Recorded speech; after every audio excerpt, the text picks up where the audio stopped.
Dans le cadre de l'Organisation des Nations Unies, doit être signée incessamment à Paris la Convention contre le crime de génocide.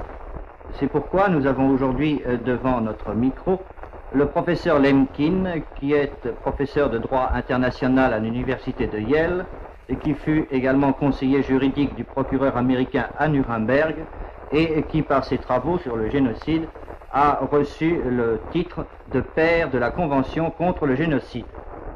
Monsieur Lemkin, je voudrais d'abord vous demander de préciser qu'est-ce qu'on entend par génocide. Le génocide, c'est le crime qui consiste à la destruction des groupements nationaux, religieux et raciaux. Il y en a des gens qui voudraient inclure dans cette définition aussi la destruction des groupements politiques. Et cette destruction, en quoi consiste-t-elle? Cette concession consiste dans la destruction physique, ça veut dire meurtre, mutilation, destruction biologique, ça veut dire entraver les naissances, stérilisation, vol d'enfants, culturelle, ça veut dire la destruction des sources d'inspiration culturelle ou religieuse des peuples, et ça se fait par une destruction des églises, des écoles, ou bien par l'exil forcé des leaders spirituels de communauté. Et pourriez-vous nous citer quelques exemples du passé et du présent?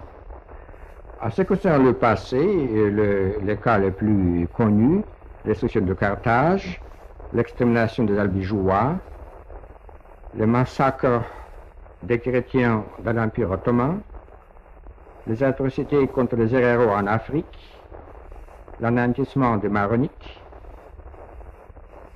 et dernièrement dans la destruction des Israélites sous Hitler. Je veux bien noter que actuellement le Conseil de sécurité a examiné une plainte du Pakistan contre les Indes. Et cette plainte consiste dans la charge du crime de génocide contre les Indes. Et cette charge consiste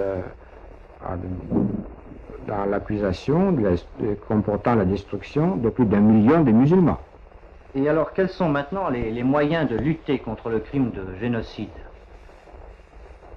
Et cette convention, espérons-le, qui sera signée à Paris, donne les instruments internationaux qui pourraient être très utiles, même nécessaires, pour la lutte contre ce crime. Premièrement, on va déclarer que c'est un crime international. Ça veut dire que le droit d'asile ne s'appliquera pas, qu'il y aura l'obligation d'extrader les criminels.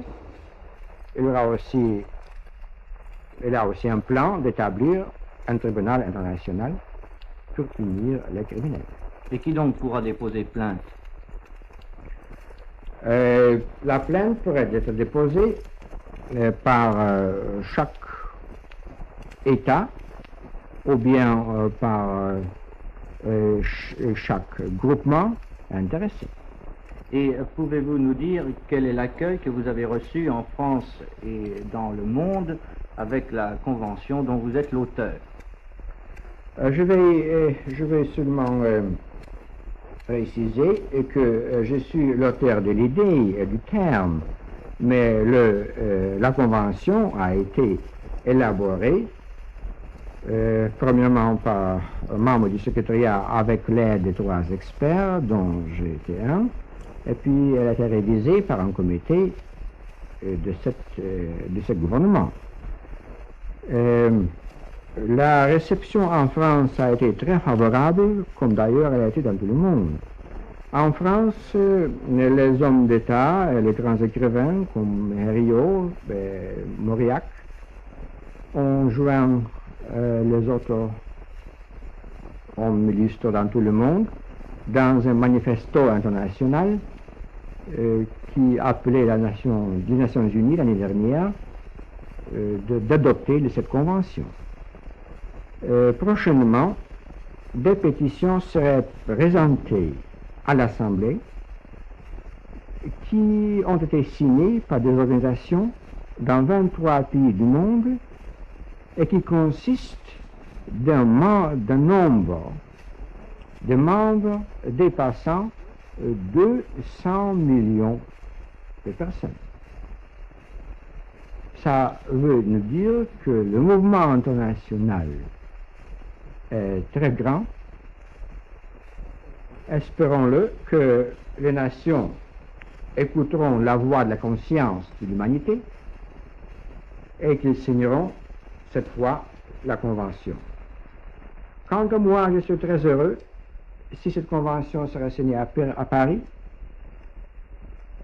Il sera symbolique, puisque Paris, le grand centre spirituel et berceau de grandes idées humanitaires, qui est symbole également des souffrances d'hier et des espoirs d'aujourd'hui.